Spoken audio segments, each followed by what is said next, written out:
and he gets to control when he comes down and actually descends, usually trying to punish. Michael is coming off of a great season of Melee with winning at the National Arcadian, being the grand champion there, and then having a good one at Full Bloom, as well as last week at Combo Breaker, where he defeated S2J. So Michael has just been racking up more wins for his resume. Rocky now looking to stop the menace in his track. But we also see Michael trying to open him up with dares. It is an excellent tool for shield poking because with Jigglypuff's mobility plus the constant stopping with the hit freeze, whether it's on shield or on the person, you get to readjust and do things like aim for the top of their head, aim for their feet, see where they're directing their shield and go elsewhere. Oh. Yep. Just wait it out. Yeah. Downside to Battlefield, no ledge to ride, you're stuck going straight up. It is an easy punish. But Michael definitely had a very killable percent right now. Rocky just taking up space in center. Michael caught drifting away, and that's a quick even up. Yeah, with better DI, do you think he lives there? Absolutely. Okay, okay. Absolutely. Right there, when Rocky was in the corner, we saw him do something. I think I commented on it from a Fox or Falco earlier, who jumped, but then tried to power through and just keep holding into stage because that's where he really wanted to be. We saw Rocky jump, drift back. Right. Just trying to get some vertical space, decide where he needs to go, get the horizontal. And sure enough, he's back in center. Michael nares in really, really often for a modern Puff. It's always interesting. I'm never quite sure what the risk reward is of nair. It just feels like it's less than bearer fair. Yeah, one of the nice things about it is the auto cancel. Yeah. So what you're losing in distance from the other person, you're gaining in speed off the ground. Plus you have that opportunity to give them a genuine confusion as to whether you are going to be on the backside of their shield or the front. Does that allow you then to set up for the threat of grab? Yep, possibility of the threat of grab, sometimes like wave dash away forward smash, and ooh, Rocky missing the wave land. Just that little wiggle back and forth from Michael, deciding whether or not he's got to chase left or right, and I think that's it for Rocky's stock. Michael with the small lead, but a lead nonetheless. Yeah. Floating like a leaf in the wind back to the ledge. They're being sent out by that trade. He's pretty close to being killed, I think. Yeah. Back air, up tilt. Down tilt. Falco has a lot of moves that hurt a lot. Yeah. Now, up tilt not being quite as strong as Fox's, but still, Puff at 130, it'll get the job done. And, ooh, I felt like Michael was really tempted to go for a rest there off of that up air. Yeah, he's got his name was kind of made in the net play world because of his amazing rest setups. He just kind of rested everybody, especially Sheik players, crouching.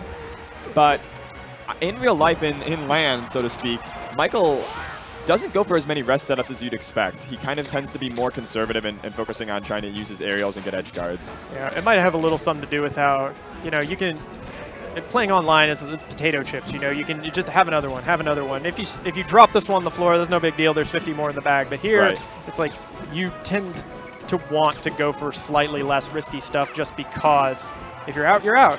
You know, just get to play another match online. That being said, it seems like every super great set Michael has, he comes in with something in the clutch. Down tilt. Down tilt, crouching under that double laser. Yeah. I think I saw just this week, I think Mango was playing Puff and he did that, so that's a super flashback option.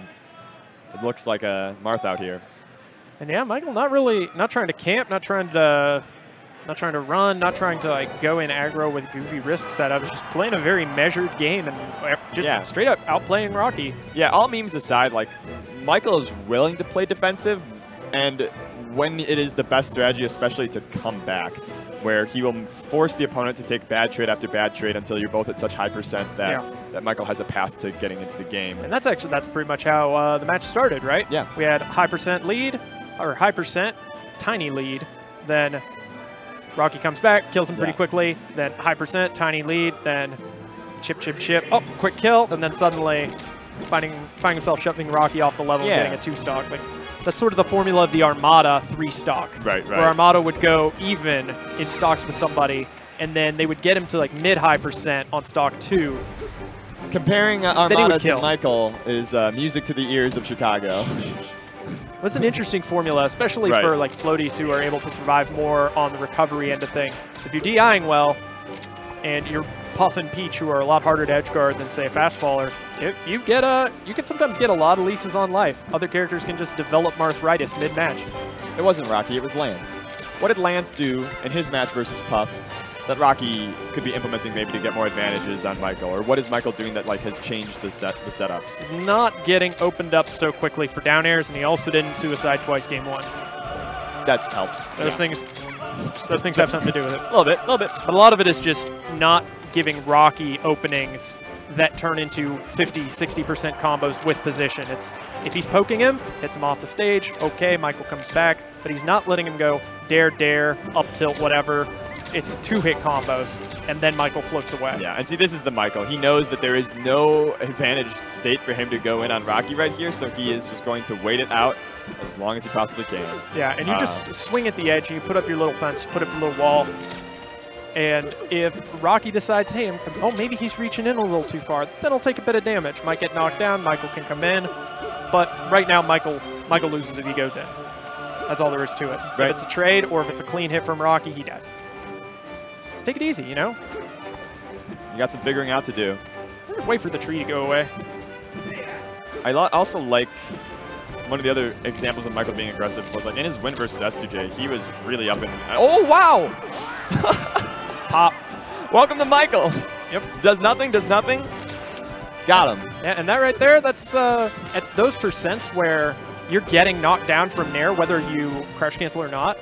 Right. Then that's magic for Puff, because then she doesn't even care which side she lands. She's going to chase you down, and he actually got forward smash on a cross-up tag. So.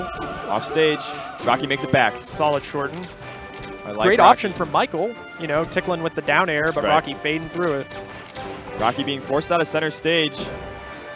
Michael now in the hunt once again. These side Bs from Edge, though. Michael's now onto them. Yep, and I mean, the problem that Rocky's going to face when he's switching between Phantasm and Double Laser is that the same tool from Michael answers both of them, which is he jumps high and then prepares to drift. So Michael doesn't have to make a real choice. But right there, he does miss the execution test, and Rocky manages to make it back on stage. He's kind of crouched in place. Yeah. I think he might have, in that case, he might have been just thinking, hey, if he double lasers, I'll just dash attack or forward smashing. Yeah. Michael, not a huge lead. But it's decent. But it's a lead. It's a lead. And so he goes to his home by the tree and by the ledge. Yeah. And the tree had given him so much. The We Live In tree, as I like to call it. Tree. Yeah, because if you bounce off it and you live in. Yeah. This is the most riveting part of Melee right here. And the tree said, you can cut me down, turn me into a boat so that you can ride the river.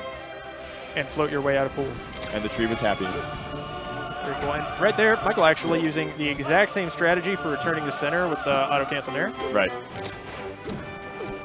Ooh, not a good look for Rocky. Getting caught, but up smash. I think Michael threw out that move expecting a slide bounce off the platform there, because it was not the right choice for a tech chase. That was definitely something we saw in Falco versus the floaties at Summit was the up smash use, but it's Michael now with a dominant lead over Rocky. Yeah. Solid conversion, solid finish, and right now he's at this point where he can gamble a lot more. He's going to hit harder on average, and will he? He could, or you can also just choose to play safe and force Rocky to chisel, which in its own right can be a very frustrating thing to deal with. He started to charge up an up smash in his shield. Maybe just looking for a poke and a knockdown. Yeah. Rocky takes that stock, though. That's how it starts. See him playing, see what I mean with that full hop, then re-landing in the corner, like not bulldozing back to middle, not wanting to instantly charge into the next move. Right. Try and draw something out from Michael, maybe let him run under and actually get center back. Like a leech. Ooh.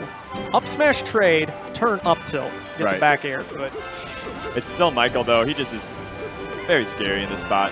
Yeah. Because you know that he'll only take the damage that he can get. Oh, off the top?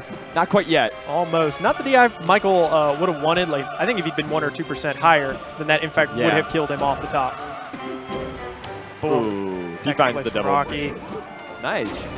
The second time we've seen that angle. And again, Michael kind of sitting low, getting caught by that forward B. But in the end, it doesn't even matter. Michael takes it home 2-0 over Rocky. And he's got one of the most enthusiastic fan bases in Melee. It consists of 4 or 5 guys right there in the front row and the second row of the audience. And they will shout his name louder than any mass of people will cheer for Mango. And according to, I think it's Zepto Hayes, Icy player says, they are never at their loudest and most enthusiastic than when Michael is platform camping and ice climbers. That's because